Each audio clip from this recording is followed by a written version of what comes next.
Hey guys, in this video I am going to show you that how you can find the highest number and the lowest number in Microsoft Excel. So as you can see, I have couple of numbers here in my Excel sheet. I am going to find the highest and the lowest number in this number. So for highest number I have to write here is equal to, then write max, then the first number which is D8, then write is 2, then the last number, okay, then which is D17.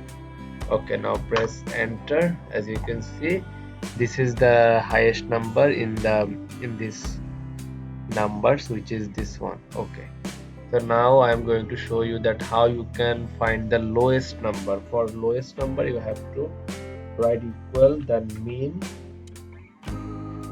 then the first number, then give a ish to her, then the last number. Okay, then press enter. As you can see, this is the lowest number of this numbers. So as you can see, this is the lowest numbers of this number. So this is how you can find the highest and the lowest numbers from Excel. So thank you guys, thanks for watching.